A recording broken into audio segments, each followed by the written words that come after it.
Magpadayon ta sa ato ang pagtulunan mahitungod sa libro sa Roma. Ang ako ang pagtulunan karon mao ang Roma kapitulo 10. Padayon nato ni. So, ingon sa diri kapitulo 10 versikulo 1. Mga igsuon, ang tinguha sa akong kasing-kasing ug pag-ampo sa Dios alang sa Israel mao nga sila unta mga luwas. Si Paul ang tinguha sa iyang kasing-kasing mao nga ang mga Israelites maluwas din sila. Tungod kay ang kaning mga Israelites ba nanigugma kaayo sa ilahang tradisyon. Mas mahalaga sa ilaha ang tradisyon, mas importante sa ilaha ang tradisyon. Kung sa kuan pa, mas importante nila sa ilaha ang balaod, mas importante sa ilaha kung unsa tong mga naasa first 5 books sa Biblia nga si Jesucristo nagpaila sa mga Parisiyo, niingon siya nga bago pa man si Moses, siya ana-ana. Amen tayo, no? So, magpadayon ta. Verse 1, ibasahon ako, pag-usab, mga igsuon ang tinguha sa akong kasing-kasing ug pag-ampo sa Dios alang sa Israel mao nga sila unta mga luwas. Si Paul nasayod gid siya nga ang mga Israelites dili sila luwas kay mas gipili nila ang balaod kaysa sa grasya nga gihatag ni Ginoong Hesukristo. Gi-reject nila si Ginoong Hesukristo. Abrihan natin akong Biblia sa Juan kapitulo 1. Sa Juan kapitulo 1. Nga si Hesukristo dinhi dirini. Diingon dinhi nga siya nianhi aning kalibutan na apan ang iyaha o ang Israel diri sa verse 11 na siya may adto sa mga iyaha ug ang mga iyaha wala midawat kaniya. So reject siya sa mga Israelites. Sila mismo ang mga Hudyo, sila mismo ang nagpalansang kang Kristo dito sa cross. Okay. Apan, diri sa verse 12, ingon siya nga, apan ingon sa kadaghan, sa midawat kaniya, ngadto kanila mihatag siya og kagahom sa pagkahimong mga anak sa Dios, bisan ngadto kanila nga nagtuo sa iyang ngalan. So, sakit kung kaayo na sa una-una, no? Kung sa usa pa ba ka pamilya, kung ang isa ka inahan o kung asa ka ginikanan, may naiyahang anak, wala niya gidawat ang iyahang anak. Mas gidawat pa niya ang laing tao kaysa sa iyahang anak, nagikan yun kaniya. Sakit siya para siguro sa mga anak. Apan, diri sa nahitabo kang Hesukristo, ang Dios nagpakatao aning kalibutan sa verse 14 nga verse 1 nga sa sinugdanan diha ang pulong ug ang pulong uban sa Dios ug ang pulong Dios kini siya diha sa sinugdanan uban sa Dios. Ang tanang butang nga mahimo pinaagi kaniya ug kun wala siya walay bisan unsang butang nga nahimo ni adtong nahimo na. Si Hesukristo ana siya daan bago pa man dinugna ang kalibutan, ang langit ug ang kalibutan. Sa verse 14, ug ang pulong nahimong unod ug mipuyo uban kanamo ug among nakita ang iyang himaya, ang himaya ingon nga iya sa buktong ipakatawo sa amahan, puno sa grasya o kamatuoran. Sa John 3:16, diri nagpaliwatig ang gugma sa Dios para sa katawhan aning kalibutan. Gugma niya para sa iyang mga pinili nga mga tao nga mao ang ang Israel, apan i-reject siya sa Israel, apan ang gihatag nga gugma sa Dios ug grasya sa Dios na-extend dito sa mga hintil tungod sa pag-reject sa mga Israel diha kaniya. Ingon sa verse 16, ang gugma sa Dios wani siya katong giingon dinhi nga puno sa grasya o kamatuoran. There is verse kaning sa John chapter 1 verse 14, ug ang pulong nahimong unod ug mipuyo uban kanamo ug among nakita iyang himaya, ang himaya ingon nga iya sa buktong gipakatawo sa amahan ug mao kana si Jesucristo sa John 3:16. Nun siya dinhi kay ang Dios na higugma pag-ayo sa kalibutan nga siya mihatag sa iyang bugtong gipakatawo nga anak aron si bisan kinsa nga nagatuo diha kaniya dili gayud malaglag apan adunay kinabuhi walay katapusan. Mao nga ang gugma sa Dios dili lang siya eksklusibo para sa mga Hudyo, para sa mga Israelites, apan i-extend niya kini ngadto sa mga Hintil. Ug maski kinsa si bisan kinsa nga nagatuo diha kang Hesukristo dili gayud malaglag apan aduna nay kinabuhing katapusan, kinabuhing walay katapusan. Mga ang tulo ka klase sa tao, ang naay tulo ka division sa tao mao ang Hudyo, Hintil o Church of God. So kanang Hudyo dili na siya luwas kung nabilong ang usa ka tawo sa Hudyo.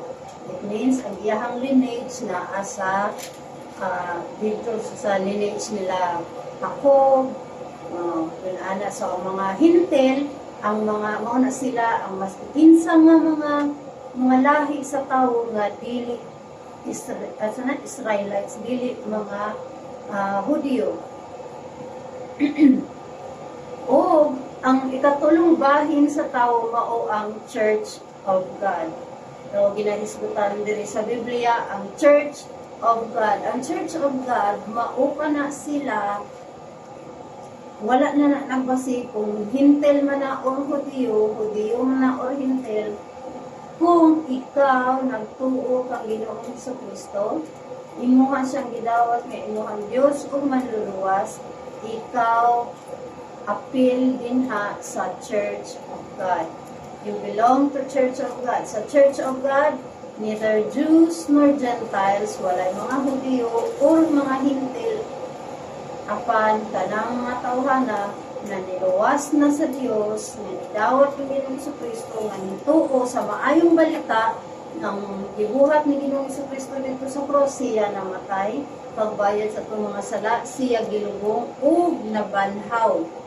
Mao kana ang maayong balita ang ato ang Dios nga manluluwas si Jesucristo wala nagpabilin nga patay, siya nabanhaw ug siya nag-promise sa atoa, nagsaad sa atoa na siya mobalik pag-usab. So, ang mas sa gugma sa Dios, dako kaayo ang iyahang gugma. Ang kaning kalibutan nga ginaingon diri sa John 3:16 kay ang Dios nahigugma pag-ayo sa kalibutan, mao kini ang mga katawhan sa kalibutan. Ang Dios wala dili niya gusto nga naay mga tawo nga mahiagom didto sa impyerno. Mao nga iyahang gihatag ang iyang buktong gipakatawo nga anak aron si bisan kinsa nga nagatuo diha kaniya dili gayud malaglag. Apan adunay kinabuhi walay katapusan. So, muna nga si Paul, grabe ang nasayod yun siya. Nasayod siya unsa ang mga Hudyo. Tungod kay siya, Pariseo kung siya kaniadto. Bago man siya nga nahimong magtotoo, diha kang Ginoong Hesukristo. Siya na aduna po'y kasibot sa Dios sa katong naa pa siya sa sinagog, naa pa siya sa iyahang pagka pariseo, gibuhat yun nila, gitun-an yun nila ang balaod sa Dios, apan dili sumala sa kahibalo din ha sa kabubukon sa Dios. Sa verse 2 diri sa chapter 10 sa libro sa Roma, kay ako nagpamatuod, ingon si Paul, kay ako nagpamatuod, mahitungod kanila nga sila adunay kasibot sa Dios, apan dili sumala sa kahibalo.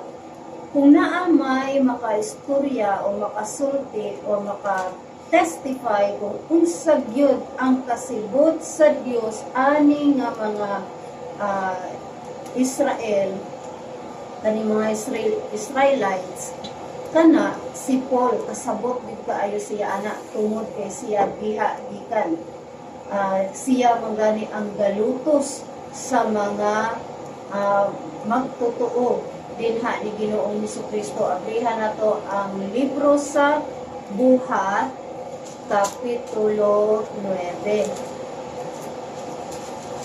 So ato aning basahon kani si Saulo. Ang bago man siya nahimong Pablo, siya nahimong siya ang iyang pangalan mo si Saulo. Verse 1, og si Saulo nga nagalitok pa og mga pagpanghulga o pagpamatay batok sa mga tinun-an sa Ginoo, miadto ngadto sa labaw nga parit, nganuman nga iyaha maning ginahadlok, gipatay, gihulga ang kaning mga magtotoo ni Hesukristo tungod kay wala nila gidawat si Hesukristo nga mao ang Misaya. Mas gihigugma nila ang balaod, mas gihigugma nila ang tradisyon nila. Verse 2, ug mihangyo ug mga sulat o anak, grabe po ka zealous kasi ang kasibot ni Paul diha sa Ginoo, tuubid siya nga kabubukon gyud sa Dios ang iyahang ginabuhat, kay nganuman nga iyahang pangpatyon kining mga followers, mga tinun-an ni Ginoong Hesukristo. Og mihangyo pagit siya, no? Og mihangyo og mga sulat gikan kaniya alang sa Damasco ngadto sa mga sinagoga nga kung siya makakaplag ni bisan kinsa ni ini nga dalan. Grabe gid kaayo ang iyahang ang iyahang tinguha. Grabe gid kaayo ang iyahang tinguha nga malutos niya ni mga magtotoo ni Hesukristo. Na niadto pag yun siya dito sa sinagoga ang mangayo gyud og sulat nga kanang pamatuod nga naa siya karapatan nga mubuhat ni anak. Og mihangyo og mga sulat gikan kaniya alang sa Damasco ngadto sa mga sinagoga nga kun siya makakaplag ni bisan kinsa niini nga dalan, bisan kinsa siguro maski bata pa siguro na o gikan sa pinakabata o pinakatigulang nga magtutuo diha kay Hesukristo, iyaha gyud siya ng lutuson, iyahang dalon dito sa Jerusalem. O unsa ni iyang giingon diri, inibisan kinsa niini nga dalan, mga lalaki man sila o mga babayi, siya unta o mao ni tinguha sa iyang kasing-kasing. Opposite kaayo, no? Taliwas kaayo sa iyahang kasing-kasing dinhi sa libro sa Roma, no? As in kung sa diha nga nailhan niya ang Ginoo, murag siya kana nituyok gyud ba? Total turning gyud. Opposite, as in very opposite kaayo sa iyang tinguha aning kapitulo 9 sa libro sa Buhat o Roma kapitulo 10. O mihangyo o mga sulat gikan kaniya alang sa Damasco ngadto sa mga sinaguga nga kun siya makakaplag gibisan kinsa niini nga dalan, mga lalaki man sila o mga babayi, siya unta makadala kanila nga ginapos ngadto sa Jerusalem. Panggapuson giday niya siguro kung nauna lang nato no unsa kay kasing-kasing ana ni Paul no kung naarang siya matali nga isa, magapos nga isa, o ragdungag na sa iyahang dungog. Para na sa iyahang kahimayaan na siya nakagapos o nakalutos o mga tinunan diya sa Dios. Sa verse 3, ug samtang siya mipanaw, siya miabot doon sa Damasco. Ug sa kalit, dihay misidlak palibot kaniya nga kahayag gikan sa langit. Ug siya nahulog sa yuta, ug nakadungog, ug usa ka tingog nga nagaingon ngadto kaniya. Timan ininyo ha, ug unsa kadautan ang tinguha ni Saulo batok sa mga tinunan sa Dios. Ang tingog nga iyang nadungog, nagaingon, Saulo, Saulo, nganong nagalutos ka kanako? Mao kana ang pangutana nga iyahang nadunggan gikan sa tingog. Verse 5, ug siya miingon o tanawa, obserbahin ni iyang pangutana, kinsa ka man Ginoo. Iyaha dayon giila nga Ginoo ang iyahang nadugikan sa Dios, ang tingog nga iyahang nadungog nga nangatana kaniya sa ulo, nganong nagalutos ka kanako? Kinsa ka man Ginoo? Ug ang Ginoo miingon, ako mao si Jesus, kang kinsa ikaw nagalutos, malisod kini alang kanimo ang pagpatid batok sa mga tugsok. Ug siya nga nagakurog ug nahingangha miingon, Ginoo. Okay, unsa ganitong kuan ni Saulo? Nakadungog siya, ang iyahang pangutana, kinsa ka man Ginoo. Iyahang pangutana, kinsa ka man Ginoo. Nagpaila ang tingog nga mao siya si Hesukristo, nga mao ang Dios, ug siya pagkadungog pa lang niya na napagpaila ni Jesus diha kaniya, unsay gibati ni Saulo, ug siya nga nagakurog ug nahingangha miingon, Ginoo, unsa ang buot nimong ipabuhat kanako? Wala na siya'y daghang lain pangutana. Hala, ngano man, unsay ikaw, di ba patay naman ka, gilansang naman ka sa cross. Wala na siya nangutana dinha. Tungod kay kani sila Paul, kani sila Saulo sa panahon pa nga siya Pariseo, nasayod ni sila nga si Hesukristo gikan diha sa Dios.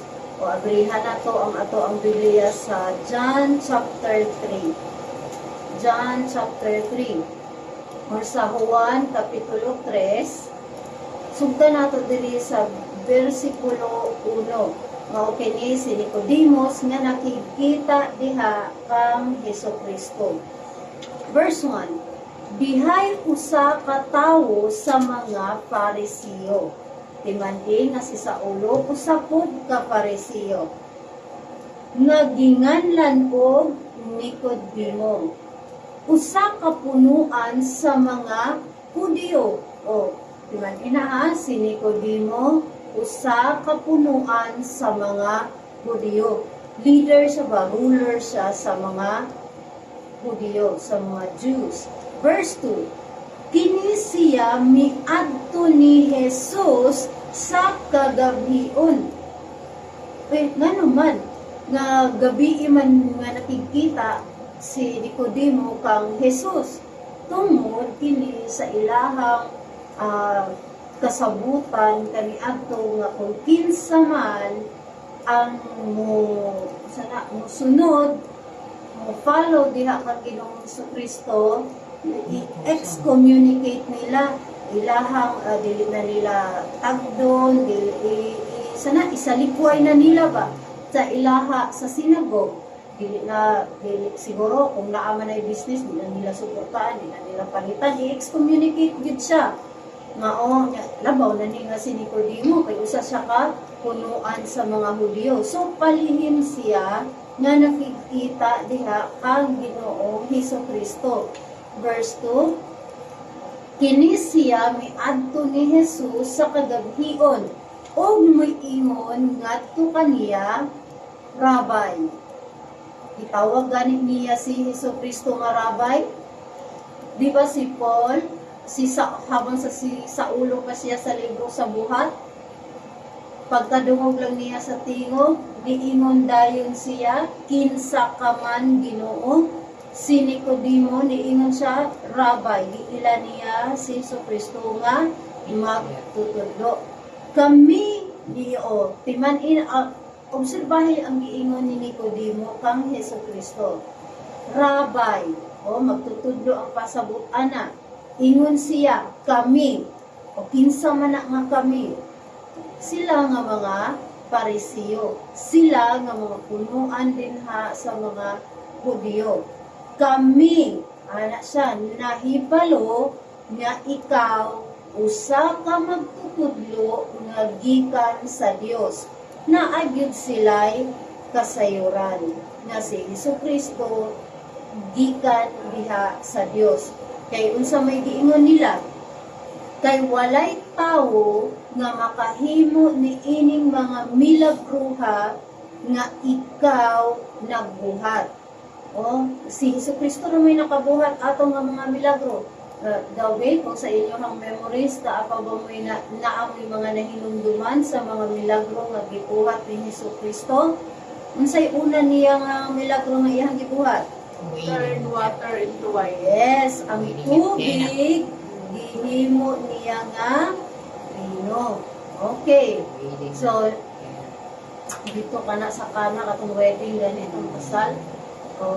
So, naapay uban anak, ayos siya sa mga masakiton, sa bakul, giayon niya tong babae nga na-issue sa iyahang dugo, pila ng atuig, na siya giayo, nakanang butas, siya, nakakita na sa John chapter 9. So, daghan siya mga milagro nga gibuhat.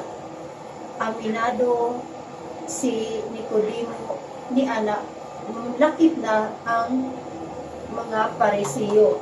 Ingon si Nicodemo, Rabay, kami nahibalo nga ikaw usa ka magtutudlo nga gikan sa Dios, kay walay tawo nga makahimo ni ining mga milagruha nga ikaw nagbuhat. Sige, ingon pa dali, gawas kun ang Dios uban kaniya. So, si Jesus mitubag umiingon ngadto kaniya, sa pagkatinuod, ako nag-ingon nganha kanimo, gawas kun ang usa ka tawo ipanganak pag-usab, siya dili makakita sa gingharian sa Dios. So, ang gingharian sa Dios, ang pasabot ni ana, espiritual na siya nga gingharian, dili na siya physical nga gingharian. Ang physical nga gingharian mao pa na ang gingharian sa langit. Ug ang gingharian sa Dios mao pa na kung ang usa ka tawo nituod diha kang Ginoong Kristo, nidawat kang Ginoong Kristo nga mao'y iyahang Dios ug manluluwas, nga walay laing makaluwas kaniya o makahugas sa iyahang mga sala, maulamang ang balaan nga dugo ni Kristo siya maluwas.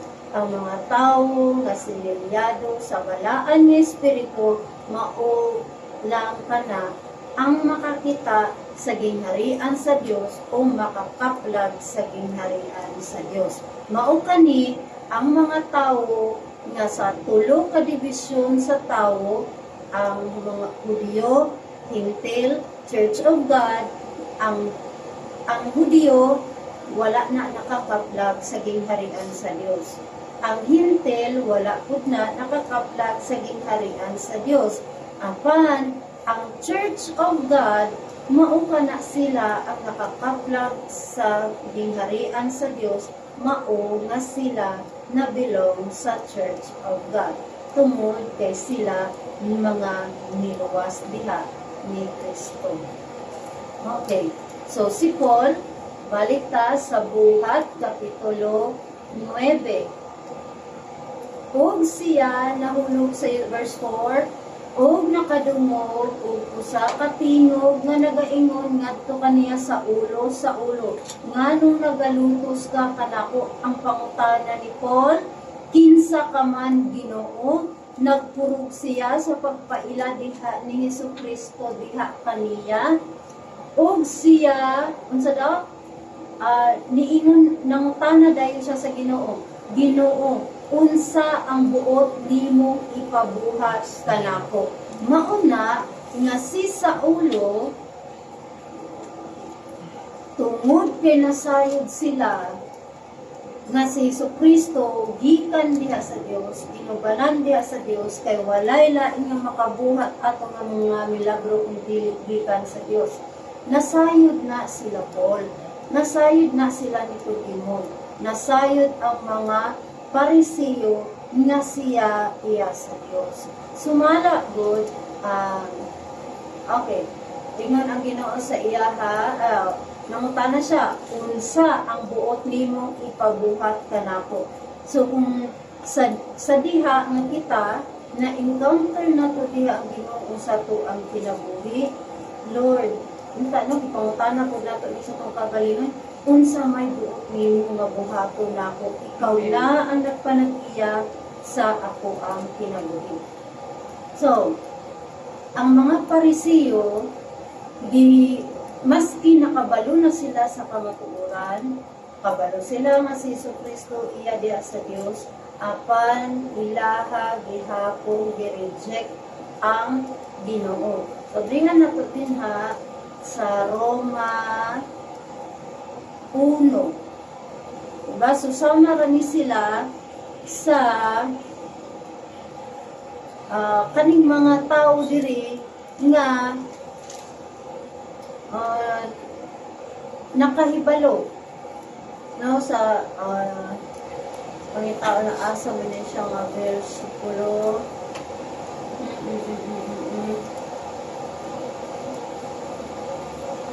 diri sa kuan diri ta sa verse 21. So verse 21, sige sa 20 na lang.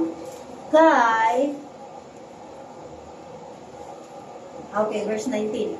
Tungod kay kanang mahimong mahibaluan, may tungod sa Dios, nadayag diha kanila. Kay ang Dios nakapakita na niini ngadto kanila. Verse 20. Kay ang dili makita nga mga butang mahitungod kaniya gikan sa pagmugna sa kalibutan, sa tin-aw nakita nga gisabot pinaagi sa mga butang nga nangahimo, bisan ang iyang walay katapusan nga gahom ug pagka-Dios, mao nga sila walay ikapanghulipas. Tungod kay sa diha nga sila nakaila sa Dios, timan isi Nicodemo, timan isi sa ulo, timan nga ang mga Parisiyo, nasayod sila nga si Hesukristo gikan sa Dios, no, inubanan sa Dios. Verse 21, tungod kay sa diha nga sila nakaila sa Dios, unsa daw? Sila wala mihimaya kaniya ingon nga Dios, ni mapasalamaton. apan nahimo nga kawak diha sa ilang mga imahinasyon ug ang ilang buangon nga kasing-kasing na nga ngit-ngit. Nagapahayag sa ilang kaugalingon nga mga maalamon sila na nga himong mga buang ug miusab sa himaya sa dili madunuton nga Dios ngadto sa usa ka dagway nga gihimo sama sa madunuton nga tawo ug sa mga langgam ug sa tag-upat nga tiil ug mga mananap sa nagkamang nga mga butang. So, naana sila ay kahibalo mahitungod kang Kristo, naa sila ay kahibalo mahitungod sa Ginoo apan ang ilahang gibuhat, they still rejected the Messiah. Ilahang gi-reject ang Diyos. Gi-reject nila si Jesus Christ, mauto nga mas gipili nila si Barabas kaysa kang Jesus nga mao ang manluluwas.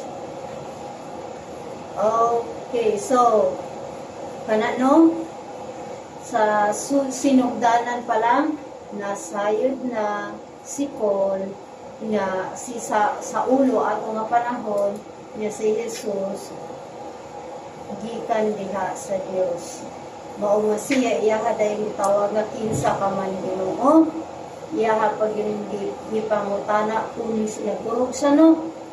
Tungod sa iyahang kasayuran sa una pa lang, mao nga siya nangutana unsay angay nako nga buhaton, unsay ipabuhat nimo kanako. Kung si Paul mao nga kini iya opposite na ba sa iyahang mga pag-ampo sa una, sa iyahang mga tinguha sa una, sa iyahang kasibot sa una, iyahang lutuson ang mga kanang matinon ani Hesus Kristo karon iya nagyud hinuungkod nga pati ang mga Israelites nga wala nagtuo diha kang sa Kristo unsa daw nagaampo siya ang tinguha sa iyang kasing-kasing, nagaampo siya sa Dios alang sa Israel mao nga sila mga luwas.